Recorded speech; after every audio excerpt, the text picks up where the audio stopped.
Alright, so I'm not exactly too sure where exactly I left off in the last video, other than I know I did a video showing you around my new budget daily, being this Mark 5 Jetta.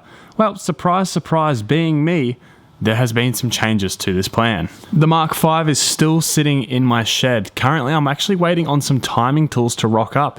I have a timing belt, camshaft, all the parts I need ready to replace the camshaft in this engine and service it and get it on the road. Unfortunately, I'm waiting on the timing tools, which I have ordered about a month and a half ago, and I'm still waiting patiently. Once those parts arrive, I will bolt them into this car and get it back on the road.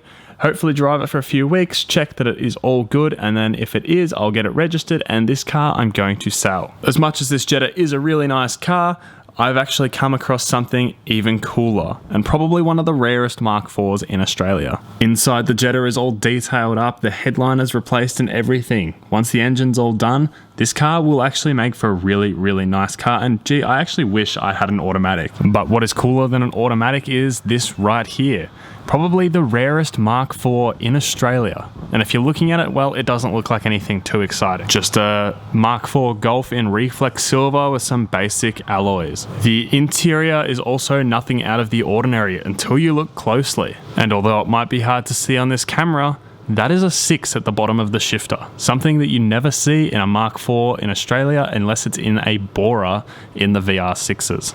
Then we pan our attention over to the cluster, and depending on the quality that you have this video set to, you might be able to read that the dash is in fact in miles an hour and the revs only go up to 4,500. That's a bit low for a Mark 4 in Australia. And I have just coded it, but if you have a look at the dash that is now in kilometers, only 130,000 Ks. That's very low for an O2. So then why is this so rare? Well, this is in fact a personal import TDI Golf. And those of you with a keen eye or know what you're looking for will notice the D and the I is in red, meaning this is a PD 130.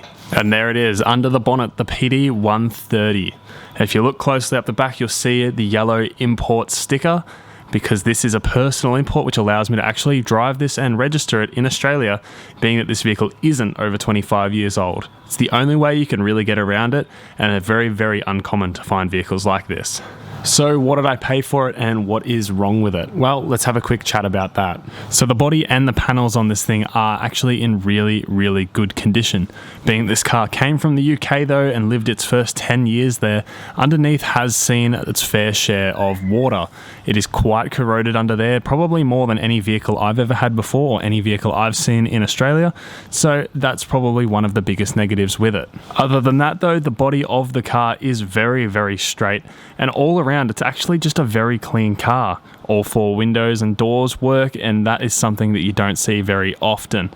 It's been well serviced, but it's also been neglected. It's been serviced well by someone who's taken it to a mechanic, however they've overlooked quite a number of things. So what have I done to the car so far? Well, nothing too exciting. I've sourced and fitted the roof racks that you see to it, as well as an Android Auto Apple CarPlay head unit. Other than that, the interior remains stock and the exterior also remains stock. I've done a fuel filter, an air filter, an oil filter, and an oil change on this just to ensure that it had the correct PD oil in it, because the mechanic that had been servicing it in Australia wasn't a Euro-specific mechanic and they were probably just using whatever they could off the shelf. Other than that, nothing else I've actually physically done to this car yet, and I'm going to be bringing all the progress as this thing transforms along on the channel, because I plan to keep this standard. However, I've already got a set of wheels for it and a bunch of parts standing right behind me. So the parts that I have, nothing overly exciting. Lower control arms, ball joints. Now the ball joints, the boots are split. The control arms, these back bushes have collapsed on themselves. Over here, we have the main vacuum line from the brake booster to the tandem pump. It has a split in it currently. It's been temporarily repaired. However, if you pump the brake pedal quickly, you lose powered brakes. Next to that's a thermostat, which I'm hesitant to put in. I'll probably get another one, an OEM one, and place that. We also got sway bar bushes over there. I've got 2 sets. Don't ask me why. They're for the fronts, but I've bought 2 pairs, not realizing. Also got a water pump from Peerberg and an INA timing belt kit as well for it. So it's obviously going to get a high amount of maintenance quickly, because I want to make sure this is something that lasts me a long time. I really like this car. And although the suspension is currently good, I do plan to put a set of coilovers on it to make it fit really nice with the wheels that I have beside me. I'll go show you those in a minute. But the only other thing really that I've noticed so far is that the rear beam bushes are collapsed. I only noticed that this morning when I was test fitting the wheels to figure out how big a spacers I need to make them work for me. They're probably going to require replacing in the near future as well, but for now I'm just going to pretend like I didn't see that until it becomes time that I actually have to tackle it. And over here I have the camshaft, and behind it the bearings and the bolts and the new lifters and everything as well, ready to go on the Mark V. Now, one thing I will say with this Mark IV too, I do plan to have this for a long time. I know I say that a million times, but you don't find imported Golfs every day of the week. As far as I know, there's about 3, in counting borers, probably 3 or 4 of these in Australia, which means this is very, very rare. And I, to be honest, did get it for a very good price, so I'm happy to spend the money where it counts on all the maintenance items. It's going to need brakes and pads all around, rotors and pads, as well as a good refresh on the calipers because they are very corroded. Again, probably by a lot of people's standards not too bad, but for something you see in Australia, this car is very corroded. Now, what wheels am I going for? I have opted to do the cliche Porsche twists. I'm going to be doing these with a 25mm spacer all round, and I'm just debating now whether I do a 30 or a 25 in the front. These are 17x7 ET55 and 17x9 ET55. So with a 25mm spacer is 17x7 plus 30, 17x9 plus 30 in the rear, which should give a really nice spec like setup on a Mark IV with a 225/45/17 tire. So the plans are basically just to maintenance the crap out of this thing and drive it. I probably won't be racking many miles on it, so I want this to be a long-term, good-looking, reliable, comfortable little car. I've also noticed since something else I haven't mentioned, it is completely straight piped already, which I have done, and in doing so I have noticed that there is a lot of white smoke on the takeoff, especially in the cold start in the morning, but if you sit and idle for a little period of time, there is quite an amount of white smoke.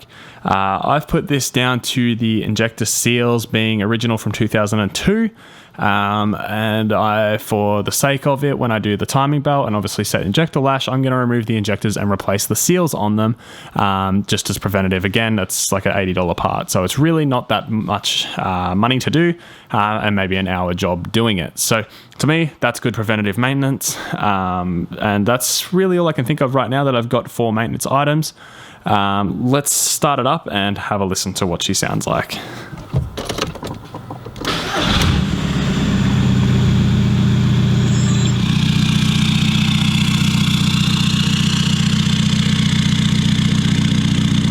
But yeah, that is the Golf.